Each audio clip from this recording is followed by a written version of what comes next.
coração está aberto para ser impressionado pelo Teu Santo Espírito.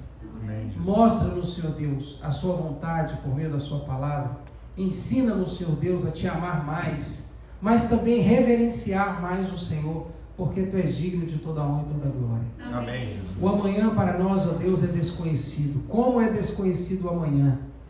Mas nós queremos estar seguros em Suas mãos. Então, Deus, nos dê essa palavra nessa noite. Eu quero aproveitar, Senhor Deus, para orar pela Josi, pela Jocilene, essa nossa irmã que está precisando muito de nossas orações, que está, ó Deus, novamente enfrentando um tratamento de câncer, uma doença que muitos de nós sabemos as consequências e que acaba por essas consequências, muitos tendo medo, e a mente às vezes condicionada por esse medo, pode levar a pessoa a ficar mais frágil. Mas neste momento quero pedir ao Senhor que a visite com o poder do Seu Santo Espírito. Amém. E toque a sua mente, para que a sua mente seja forte, para que a sua mente seja restaurada, fortalecida e que a sua fé é inabalável. Amém. Deus, nós confiamos no Senhor, mas também queremos orar pelos irmãos aqui dessa igreja e por aqueles que possivelmente estejam enfermos por algum motivo. Sim, Senhor. Às vezes até motivos encobertos, mas que o Senhor conhece e sabe. Visita, Senhor Deus, este teu filho, essa tua filha, e coloque a mão sobre eles. Amém. Para que eles também recebam a cura que vem do Senhor. Amém. Abençoe os médicos que estão trabalhando em prol dessas vidas também, que eles sejam visitados pelo Senhor, para que haja neles inteligência e sabedoria para tomar as melhores decisões e fazer as melhores recomendações. Amém. E que nós, ó Deus, nós, principalmente aqueles que estão enfermos, possam tomar as decisões de cuidar do seu corpo, para que a sua vida flua e o Santo Espírito possa realizar os milagres que são necessários. Abençoa-nos, ó Deus, nessa noite, dá-nos a sua palavra mais uma vez, em nome do Senhor e Salvador Jesus Cristo, que vive e reina para todos sempre. Amém e amém. Amém, Jesus. Amém, irmãos? Amém. Boa noite para todos. Boa noite. Vocês estão felizes? Amém. Estão bem? Quem esteve ontem à noite aqui? Esteve ontem à noite aqui? Foi uma bênção ou não foi aquele louvor? Maravilhoso, né? E melhor ainda ver os nossos sucessores, né? Fazendo a bênção acontecer, que são os nossos jovens, né? Estou feliz porque hoje conheci o Fernando, né, Fernando? Quando eu vi o Fernando, eu falei assim, gente, eu conheço esse sorriso de algum lugar, de onde? E na hora que eu sentei com o homem, ele falou assim, eu sou irmão do Humberto. Eu falei, você está explicando. Eu nunca vi tão igual assim, né? Mas Deus seja louvado pela sua vida, viu, Fernando? Prazer ter você aqui com a gente, seja bem-vindo. Sua esposa também, Luciana. Deus abençoe você, Luciana. Foi muito bom tê-la aqui com a gente ontem também, tá bom? E todos os irmãos, né? Laurinha que está ali, a Bia, Denise. Ontem foi bom lá, viu, Denise? Estou lembrando daquele almoço até hoje, né? Muito bom. Também família, irmão Alan, sua esposa, irmã Ivone e o general ali, que é o irmão Sinésio, Margarete, está aí firme e forte, o Daí. Sentimos falta da Marluce ontem, foi ontem pela manhã, mas estava numa boa obra, estou ligado nisso. Também Tida e Gilmar, irmão Silvio e irmã Cristiana também, Deus abençoe vocês. Mirela e o pequeno Calixto ali dos cabelos de anjo, né? Minha família manda um abraço para vocês, não puderam estar aqui hoje, mas vocês sabem, a gente está de mudança e tem muita coisa para colocar no lugar. E a dona Liz está lá fazendo o trabalho de casa, né? Mas eu estou aqui também fazendo o trabalho que compete à nossa família fazer, que é compartilhar o Evangelho e ajudar a igreja a avançar na preparação para o reino de Deus. Amém. Irmãos, eu quero nessa noite conversar com você um pouquinho sobre Mateus capítulo 6. Abra sua Bíblia em Mateus capítulo 6.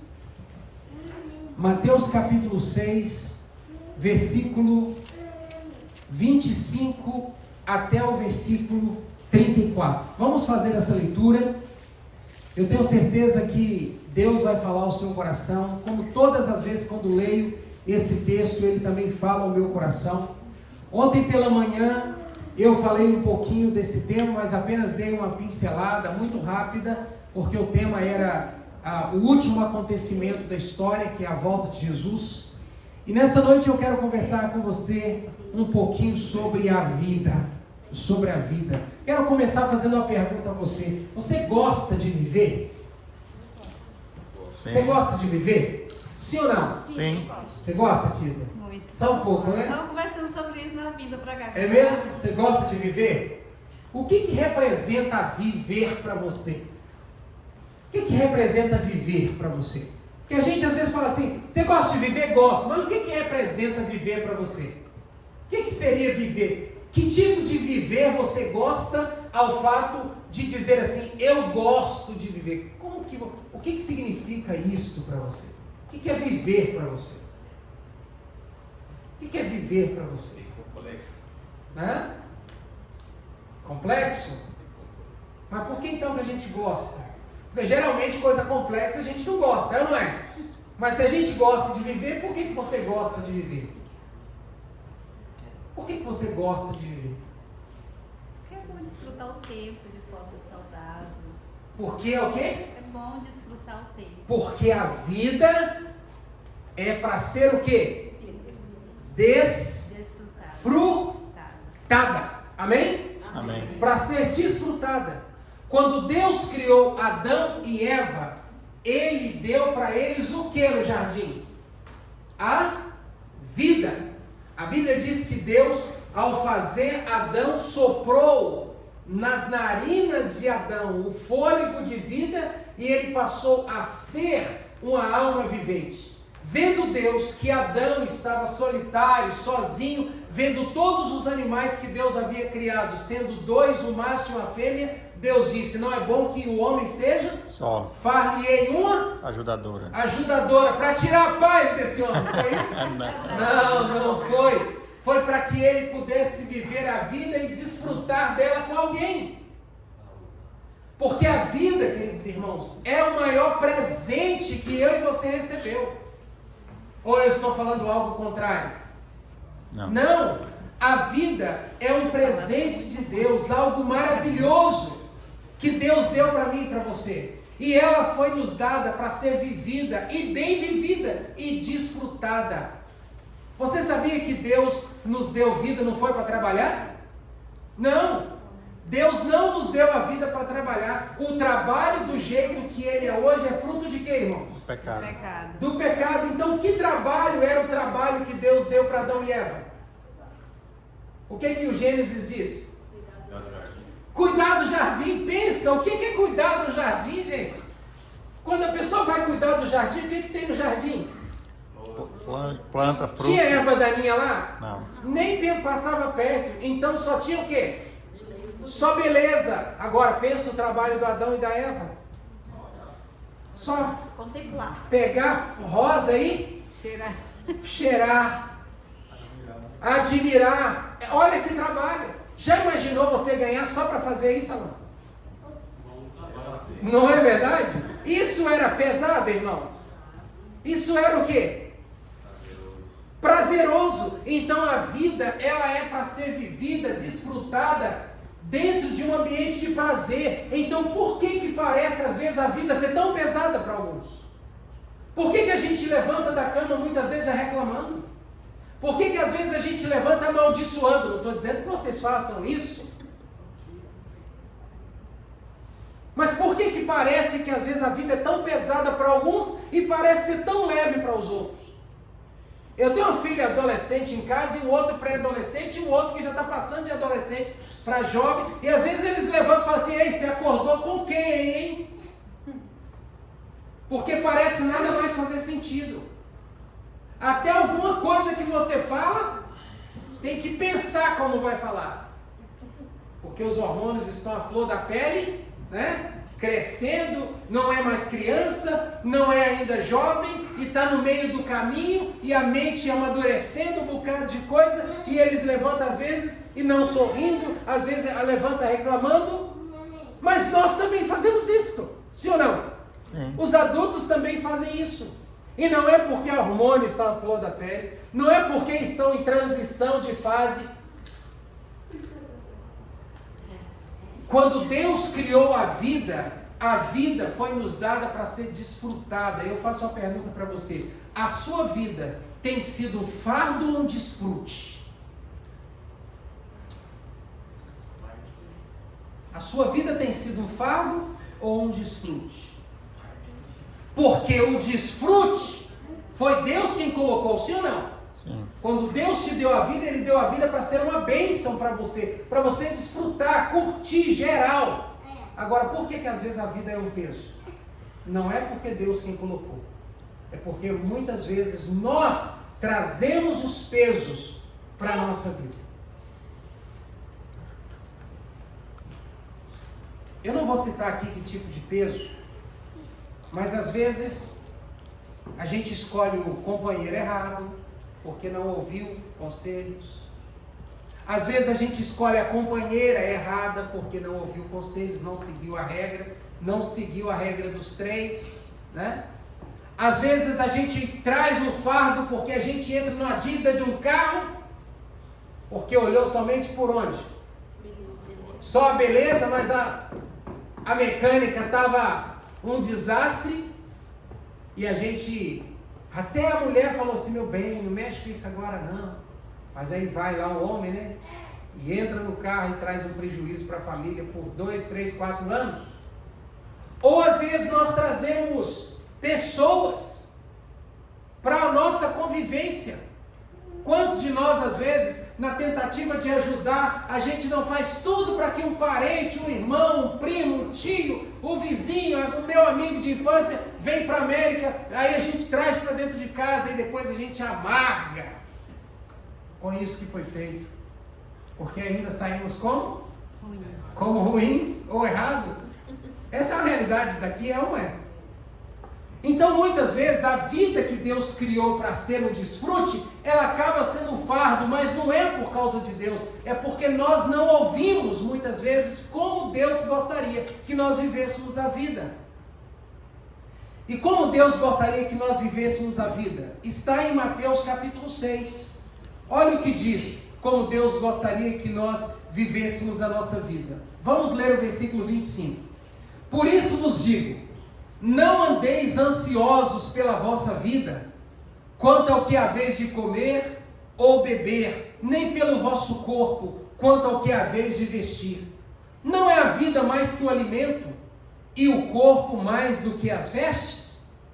Quando Mateus está descrevendo essa fala de Jesus Cristo, ele está dizendo o seguinte: olha, existem pessoas preocupadas.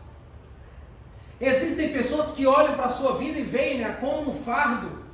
Existem pessoas que olham para a sua vida assim: essa não era a vida que eu gostaria de viver, não foi isso que eu sonhei para mim. Se eu tivesse uma segunda chance, eu mudaria tudo que eu fiz. E há pessoas que estão vivendo preocupadas. Aqui o texto bíblico diz que é com comer, beber e vestir, mas muitos estão impedidos de desfrutar as bênçãos e a alegria da vida por outras razões. E o coração está como? Todo dia batendo forte, tendo que tomar o que para dormir? Como é que é aquele? Melatonina, né? Tendo que tomar melatonina, para não falar outras, né? Alguns estão num pico de ansiedade grande, que estão sendo tratados por psiquiatra, fazendo terapia. Um bocado de coisas. Porque a vida não está suave. Eu estou dizendo aqui de uma coisa que eu já vivi e vivo. Eu já vivi uma vida pesada, emocionalmente também. E como vivi? E muitas vezes, a minha esposa acordava e eu estava acordado. Porque não conseguia dormir, arritmia. Porque minha vida estava pesada. Pesadíssima. Talvez eu esteja falando para você também, que a sua vida pode estar pesada. Cheio de pensamentos. Não tem quando a gente senta e parece que a gente não consegue relaxar? Que os pensamentos ficam assim, ó. Sai um e entra outro, e a gente é cativo deles. E eles nos cativam e não deixam a gente relaxar, ter paz, alegria. O filho chega para brincar, a gente, agora não tenho paciência, agora eu estou com a cabeça em outro lugar. Na verdade está com a cabeça em lugar nenhum. Ele não está em lugar nenhum. Nesse caso aqui, Jesus está falando das preocupações da vida, por causa do comer, beber e vestir. E quando a gente está preocupado com o futuro, com o que está por acontecer, nós não temos paz. E aí o Senhor Jesus olha e diz assim: observe as aves do céu. Jesus manda a gente observar. Aqui nesse cenário, Ele está mandando a gente observar as aves do céu, porque elas não semeiam, elas não colhem e nem ajuntam em celeiro, mas Deus sustenta todas elas. O que Jesus está querendo dizer aqui? Jesus está querendo dizer aqui que a vida precisa ser vivida com o foco em desfrutá-la, porque das nossas necessidades quem cuida? Ele cuida. Ele cuida. E quais são as nossas necessidades? A nossa necessidade de subsistência, de sobrevivência. Você acha que Deus é obrigado a te dar um carro? Não. Você acha que Deus é obrigado a te dar uma casa? Não. Você acha que Deus é obrigado a te dar roupas boas? Não. Mas está sobre a responsabilidade de Deus de te dar comida e bebida e não deixar você ficar nu. Deus cuida da gente nessas três coisas. Talvez Ele não vai me dar um terno da Calvin Klein, da Hugo Boss. Talvez não vai te dar a saia da Zara. Ou não vai te dar, sei lá, perfumes famosos. Mas aquilo que é necessário para você ser feliz, Deus nunca deixará faltar para você. Nunca deixará. Porque nós somos cuidados por Ele. E a Bíblia diz que Ele faz a chuva cair sobre bons e maus. Raciocina comigo. Aquele carinha lá que assassinou uma mulher e ele foi pego pela polícia e foi preso. Como que ele está lá na cadeia? Ele é mau? Ele é mau? Sim ou não? Sim. Ele é mau. Ele tem um caráter mau, uma personalidade má, ao ponto de matar uma mulher ou machucá-la, alguma coisa do tipo. Mas o que está acontecendo com ele lá? Ele está nu? Não. Não está nu. Ele está morrendo de sede? Não. Também não. Ele está morrendo de fome? Não. Também não. Mas ele está bebendo a melhor água? Ele está comendo a melhor comida? Não. Ele está vestindo a melhor roupa? Você está entendendo o que eu estou falando? Até de quem é mau, Deus cuida. Por quê? Porque a Bíblia diz que Deus faz chuva cair sobre bons e maus. Aquilo que é questão de subsistência, Deus cuida de todos nós. Mas bênçãos superiores Ele só dá para quem o serve e o ama. Então, nesse contexto sobre a vida, sobre o cuidado com a vida, Deus diz assim: observe as aves do céu. Olha como eu cuido delas. E elas não fazem nada que seja para beneficiá-las. Elas não plantam, elas não colhem, elas não ajuntam em celeiro, mas o Pai Celeste sustenta cada uma delas. E aí Jesus faz a pergunta: porventura, não valeis muito mais do que essas aves? O que Jesus está dizendo assim? Olha o valor de vocês diante de um pardal, diante de um pombo, diante de um passarinho qualquer.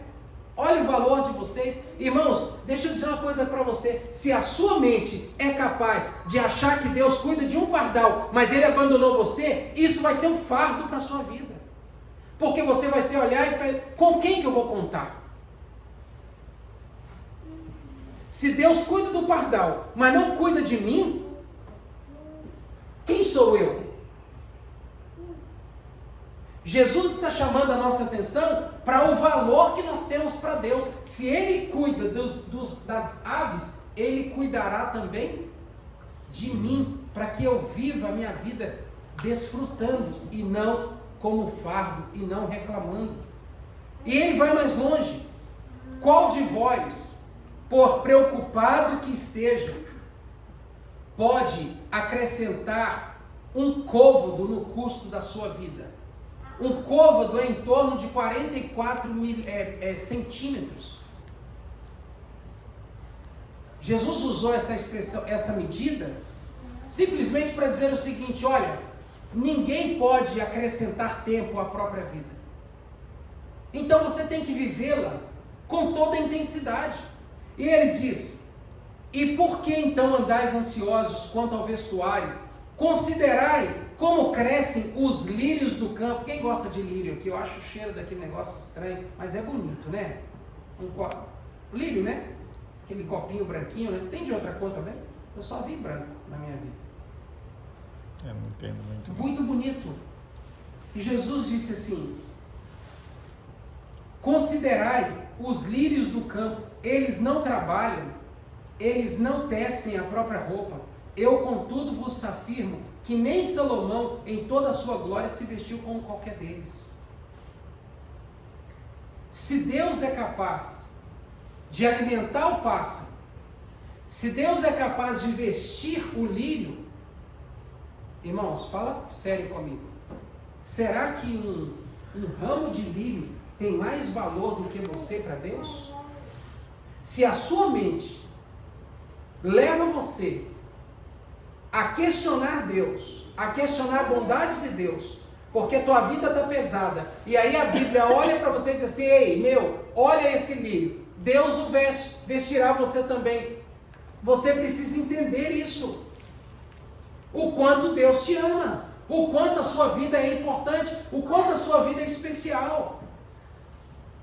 E tem mais, ele vai dizer o seguinte, olha o que ele diz: ora, se Deus veste assim a erva do campo, que hoje existe, e amanhã ela é lançada no fogo, aqui na Bíblia fala forno, porque o forno é o lugar que enfia lenha, né, para queimar. Eu, quando era garoto, dos meus 10 até os 13 anos e meio, mais ou menos assim, lá na minha cidadezinha, perto da estrada de ferro Vitória, Minas, que passa aqueles vagões, né, sendo puxados por aquelas grandes máquinas, e ali passa minério que vem de Ipatinga, Belo Horizonte e vai para Vitória, para o porto de Tubarão.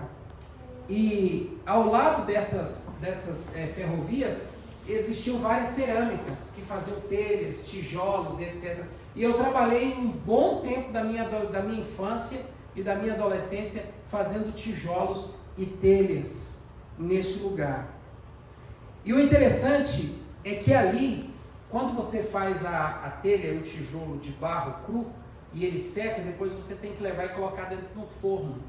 E aí ele é fechado, vedado, e colocado muita lenha ali embaixo, muita coisa para fazer fogo. O fogo entra e queima aqueles tijolos e aquelas telhas, e depois eles saem dali vermelhinhos, aí você espera esfriar, para depois tirar e vender. Então o forno, na visão bíblica aqui, é esse lugar onde você coloca as coisas para serem queimadas. E aí o texto bíblico diz assim: ora, se Deus veste a erva do campo, que hoje existe, e amanhã é lançada no forno, agora você tem essa ideia, quanto mais vós outros, homens de pequena fé. Então quem são as pessoas de pequena fé? São aqueles que não estão desfrutando da vida, ao contrário, estão vivendo uma vida pesada e ansiosa, e cheia de preocupações. Preocupações por quê? Porque não estão conseguindo enxergar o tamanho do Deus que tem na sua vida. Porque se esse Deus é tão atencioso ao ponto de cuidar de um pardal, de dar beleza a um lírio, quanto mais para mim. Então muitas vezes a nossa vida está pesada, cheia de ansiedades, cheia de preocupações, cheia de medos, cheia de incertezas, cheia de insegurança, com medo do futuro, com medo do filho que vai para a aula, com medo do marido que vai trabalhar, pega o carro e tem medo de dirigir na highway. Por que essas coisas? Porque as preocupações da vida estão sufocando a sua alegria. Agora, você me pergunta assim, por quê?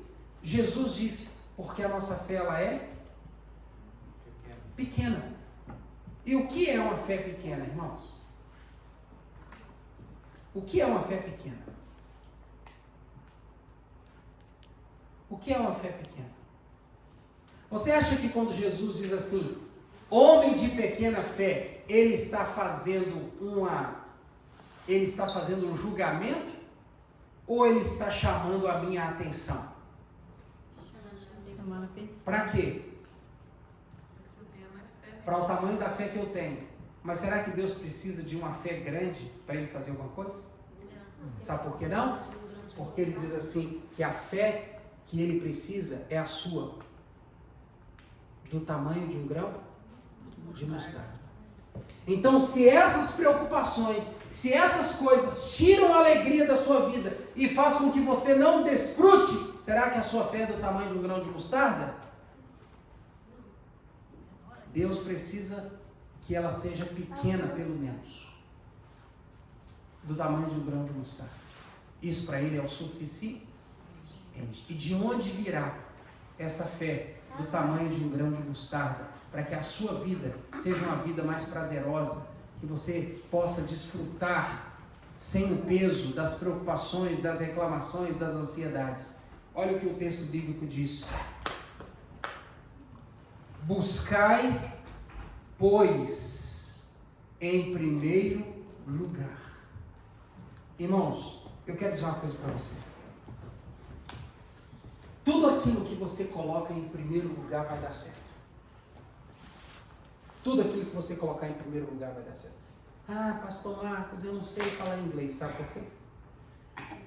Porque o seu trabalho está em primeiro lugar.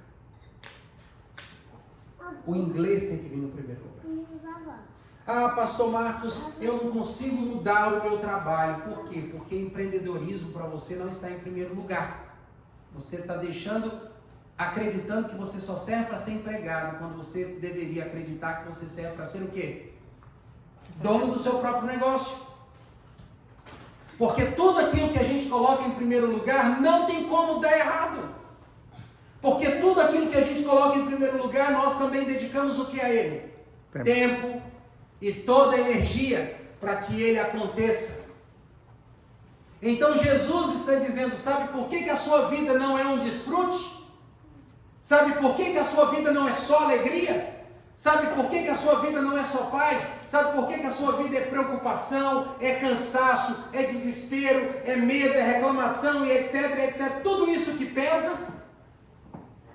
Porque você precisa me buscar em primeiro lugar. Agora, falar em buscar a Deus em primeiro lugar é uma coisa. Agora, buscar fazendo ou estar em primeiro lugar é diferente. Quantas horas você levanta? Qual horário que você levanta para o trabalho? Mas se eu te chamar para levantar 30 minutos antes para a gente orar, pode ser que alguns tenham dificuldade. E pode ser que se eu te convidar para levantar no mesmo horário que você vai trabalhar, num dia que você não vai trabalhar para a gente orar, é bem provável que você diga, não, eu vou descansar. Porque amanhã eu tenho que levantar nesse horário para trabalhar. Você está entendendo o que eu estou dizendo? As pessoas querem o desfrute que Deus dá, as pessoas querem as bênçãos que Deus dá, as pessoas querem a alegria que Deus dá para a vida ser vivida como Ele deu para Adão lá cuidando do jardim, mas elas não querem pagar o preço, porque elas não querem sentir a dor de colocar em primeiro lugar aquilo que elas querem alcançar. Tudo aquilo que nós queremos alcançar, irmãos, se nós colocarmos energia para que ela esteja como prioridade na nossa vida, ela vai acontecer. Amém. Você vai aprender inglês, em 6 meses você vai estar falando inglês. Se todos os dias você dedicar 30 minutos para estudar essa bendita língua, que é mais fácil do que o português.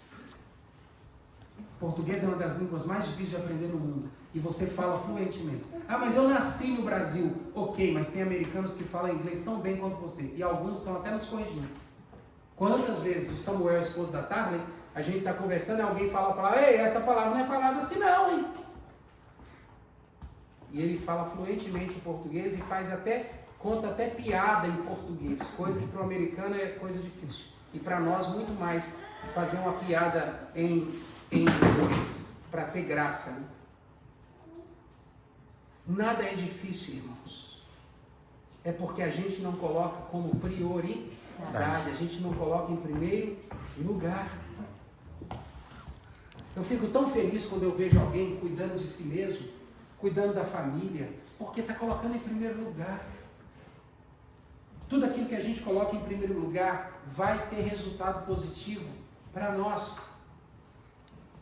Ah, eu não bebo água. Sabe por que não bebe água? Porque não colocou em primeiro lugar beber água. Está entendendo o que eu estou dizendo? Ah, eu não durmo cedo. Eu não consigo dormir cedo. Não, você nasceu para dormir. Por que você não consegue dormir cedo? É um hábito que você tem, porque se você colocar como prioridade dormir, sabe o que você vai fazer? Você vai fazer tudo no horário que você quer e você vai deitar na cama. O sono vai chegar. Ele vai chegar, ele vai chegar. E ele vai chegar hoje mais atrasado. Mas amanhã ele vai atrasar só uma beiradinha. No outro dia ele vai chegar no horário. Daqui a pouco você está querendo dormir antes da hora. Sabe por quê? Porque tudo aquilo que a gente coloca em primeiro lugar terá resultado. E Deus falando pra gente o seguinte: olha, a sua vida não precisa ser pesada assim, ansiosa, cheia de preocupação, mas você precisa colocar as coisas em primeiro lugar. E a primeira coisa que você precisa colocar em primeiro lugar sou eu. Porque eu conheço mais de vida como qualquer outro. Eu sei como você funciona. Deus disse para você nessa noite, Marina, eu sei como você funciona, Marina. Eu sei como você funciona, Ivone. Eu sei, Denise, como você funciona. Eu sei, Laura, como você funciona. Eu sei, Marcos, como você funciona. Eu conheço mais você do que você mesmo. E se você me colocar em primeiro lugar, sua vida vai funcionar. Porque quando nós colocamos Deus em primeiro lugar, a gente começa, Fernando, colocar as outras coisas que são importantes também em primeiro lugar. Quando a gente coloca Deus em primeiro lugar, a gente coloca os filhos em primeiro lugar também, no âmbito familiar. A gente coloca a esposa também em primeiro lugar no âmbito do casamento. A gente coloca o nosso corpo em primeiro lugar no âmbito do cuidado físico. A gente coloca em primeiro lugar as amizades no âmbito, os melhores amigos no âmbito da amizade. A gente começa a colocar em primeiro lugar tudo aquilo que é importante quando a gente coloca Deus espiritualmente no primeiro lugar da nossa vida. Então a culpa não é de Deus, irmãos. Se tem uma frase que me... Assim, eu respeito quem fala, mas se tem uma frase que me incomoda é quando alguém diz assim, foi da vontade de Deus. E geralmente dizem quando uma coisa ruim acontece. Já percebeu? Quando alguém morre, quando alguém perde um bebê. Eu nunca vi alguém falando assim, fulano se casou, foi porque Deus quis. Fulano acertou na escolha, comprou a casa dos sonhos, foi porque Deus quis. Alguns até duvidam, o que ele fez para alcançar isso? Então tudo aquilo que é de ruim, que muitas vezes acontece, as pessoas, para não culpar o diabo, ou querer achar que Deus está nas coisas ruins também, que na maioria é a escolha do ser humano, eles dizem assim, foi Deus quem quis assim. Nem tudo que acontece nesse mundo foi Deus quem permitiu. Muitas vezes são as nossas próprias escolhas que nos levam a determinadas posições, que nos tira a paz, a alegria, a esperança e o desfrute. Mas nessa noite, eu vim aqui para dizer para os irmãos que nós temos uma oportunidade. Você gosta de oportunidade? Sim. Se alguém te desse a oportunidade hoje, falasse assim,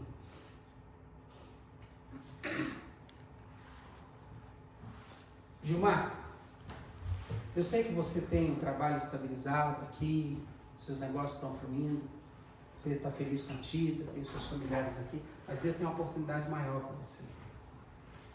Eu quero te levar lá para Washington State, lá para a costa oeste, lá na ponta, lá na borda do Canadá, lá em cima, onde gelo, e eu tenho um negócio extraordinário para você, e eu gostaria que você fosse para lá. É fácil? Não. Você vai questionar 1001 coisas.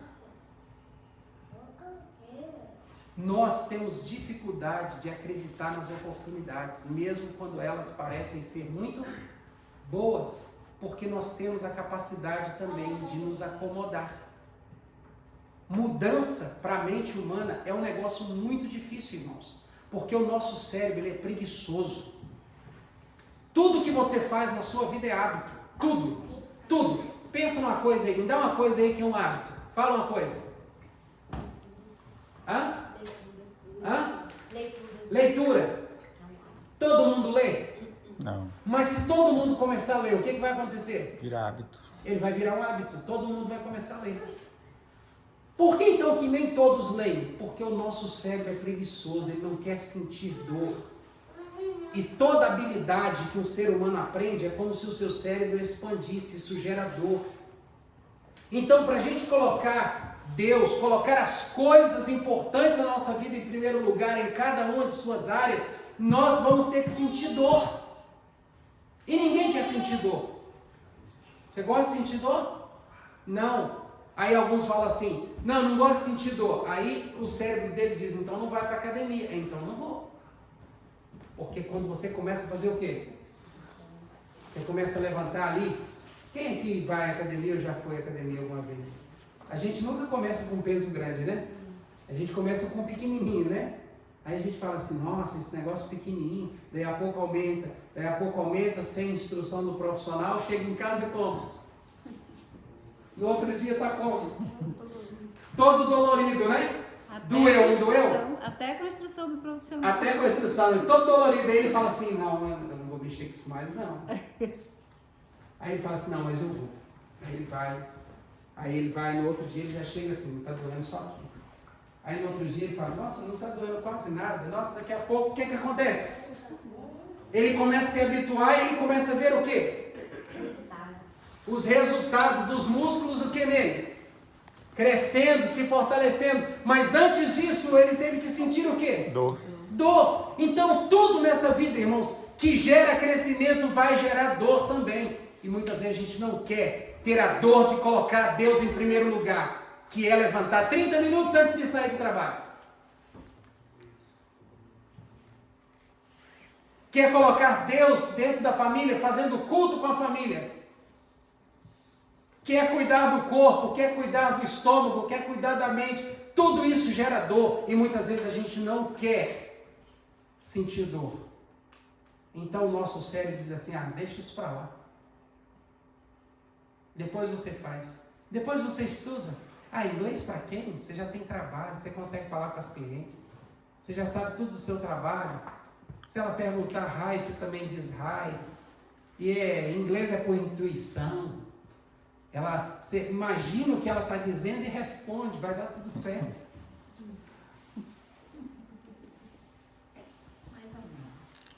A nossa vida, em muitas áreas, ela é pesada e não é desfrutada, porque a gente não coloca primeiro, espiritualmente, Deus em primeiro lugar. Se nós colocarmos espiritualmente Deus em primeiro lugar, a nossa vida espiritual vai ser uma vida espiritual de convicção, de fé, de certeza e não de desconfiança em relação ao futuro e no cuidado de Deus para conosco. Fale quem quiser falar, você é isso, ok, sou mais semelhante de Deus. É o que você pensa, o que você pensa para mim não importa. O que importa é o que Deus pensa de mim. Ponto final, que Deus está em primeiro lugar. Agora, quando Deus não está em primeiro lugar, você é isso, ele falou que eu sou isso. Será que eu sou mesmo? Sou. Meu marido disse que não me ama mais, o mundo acabou para mim. Que história, gente. Quem coloca Deus em primeiro lugar sabe quem é. Tem identidade pessoal. Se a pessoa não gosta, ok, alguém vai gostar um dia. Porque você é especial, ponto final. Mas tem gente não. Tem gente que, como não tem Deus em primeiro lugar, qualquer coisinha que dizem, o mundo acabou. Então a gente precisa colocar Deus em primeiro lugar da nossa vida espiritual. Colocar as coisas que são importantes para nós em primeiro lugar e elas irão acontecer. Quando nós tivermos essa mentalidade, a nossa vida vai ser muito mais leve e nós vamos desfrutar dela muito mais. Muito mais. E aí eu termino onde o Senhor Jesus diz assim: portanto, buscai, pois, em primeiro lugar o seu reino e a sua justiça, e todas essas coisas vos serão acrescentadas. E aí eu volto à questão da oportunidade. Qual o dia que você tem? Hoje. É o hoje. Eu tenho falado isso aqui. É o hoje. Há poucos dias atrás, eu quis tomar uma decisão na minha vida. E todas as vezes que eu tentava fazer isso, eu não conseguia. Várias vezes eu tentei. Mas outro dia, estudando e lendo, eu entendi que eu precisava decidir só por hoje. Porque alguém falar para você é uma coisa, mas quando você lê o negócio entra, é diferente. Eu falei assim, então tá bom. A partir de hoje eu vou decidir só por hoje. O meu compromisso com isso é só hoje. Porque muitas vezes a gente faz compromisso com o restante do ano, né? Dia 1º de janeiro a gente compromete 365 dias. Fracasso na certa. Não vai fazer nem a metade. Não, fracasso na certa, já está escrito. Você tem que decidir colocar Deus em primeiro lugar quando? Hoje. Hoje eu vou colocar Deus em primeiro lugar. Hoje eu vou colocar minha saúde em primeiro lugar. Hoje eu vou colocar minha alimentação em primeiro lugar. Hoje eu vou colocar minha mente em primeiro lugar. Hoje eu vou colocar meus filhos em primeiro lugar. Hoje eu vou colocar minha esposa, meu marido em primeiro lugar. Hoje. Ué, mas só hoje? É só hoje. Amanhã eu decido de novo. Entendeu? É isso que Deus quer que você faça hoje. Como que vai ser sua semana? Esquece a semana. Você tem que decidir como vai ser sua noite hoje. Como que você vai chegar em casa hoje. Porque você sabe que tem cristão que sai da igreja e chega em casa. Sai da igreja um anjo, chega em casa um demônio. É ou não é? Isso é verdade. Tem uma história de uma mulher verídica, que um dia a igreja abriu, o diácono chegou na igreja para abrir, a mulher estava com um colchão, cobertor e travesseiro na porta da igreja. Aí ele abriu a igreja, os irmãos começaram a entrar, aí o marido dela entrou também. Estranho, o que essa mulher está fazendo aqui? O diácono perguntou, ei, o que sua esposa está fazendo aqui desse dia? Que ela tinha saído mais cedo de casa, sem dizer para onde tinha ido. Ele falou assim, não sei, agora que eu estou vendo ela, que loucura é essa, mulher? Aí o diácono falou, irmã, o que está acontecendo com a senhora? Não, eu vim morar na igreja. Mas por que você veio morar na igreja, irmã? Vamos chamar um médico, alguma coisa assim. Não, eu estou super bem. Eu só vim morar na igreja porque eu quero morar com esse homem aqui na igreja. Porque quando ele chega lá em casa, ele é um demônio. Então a gente tem que decidir hoje o que a gente vai ser agora. Essa noite, quem serei eu? Quem será Deus para mim? Quem será meu esposo para mim? Quem serão meus filhos para mim? Hoje, quando amanhã você acordar, abriu os teus olhos, se assentou na sua cama, botou o pé no chão, você tem que decidir de novo. Hoje eu vou ser assim, hoje eu vou fazer isso, hoje eu vou. Porque a gente só tem hoje. Só o hoje. Só que isso aqui tem um segredo. Quando você decide fazer o hoje, o amanhã fica muito mais fácil, porque você vai acumulando decisões. E essas decisões diárias vão construindo uma vida mais suave para você. Quer um exemplo? Hoje eu decidi que eu vou acordar. Imagine que agora de manhã vou acordar e vou arrumar minha cama. Porque você sabe que tem pessoas que levantam de manhã, não arrumam a própria cama, quando chega em casa à tarde, o quarto está como? Bagunçado, e ela faz o quê? Xinga, grita, esperneia, diz que a casa é uma bagunça, que ninguém ajuda e vira aquele inferno. Sabe por quê? Porque não decidiu arrumar a cama no início do dia. Então, quando nós colocamos as coisas importantes para nós em primeiro lugar, a nossa vida se torna um desfrute e não um peso para nós. Agora imagine a cena, você levantando de manhã, decidindo arrumar sua cama, quando você chegar à tarde cansado do seu trabalho e direto pegar a tua toalha, direto para o seu banheiro, tomar seu banho, chegar e deitar na sua cama limpinha, organizadinha, espichadinha, abrir os braços. É diferente ou não é? Sim. É diferente. Então, irmãos, eu concluo fazendo um apelo a você. Decida colocar Deus na sua vida espiritual em primeiro lugar, que a sua vida espiritual vai ser suave e leve. E decida colocar as outras coisas que são importantes para você em primeiro lugar. Você quer aprender esse inglês? Coloque ele em primeiro lugar. Você quer cuidar da sua saúde? cuidar da sua saúde, caminhar, academia, comer melhor, beber muita água e etc. em primeiro lugar. Coloque tudo aquilo que é importante para você em primeiro lugar e faça hoje, que amanhã será muito mais fácil. Amém. Deus abençoe você. Amém. E que o Espírito Santo possa fortalecer-nos todos os dias em nome de Jesus. Amém?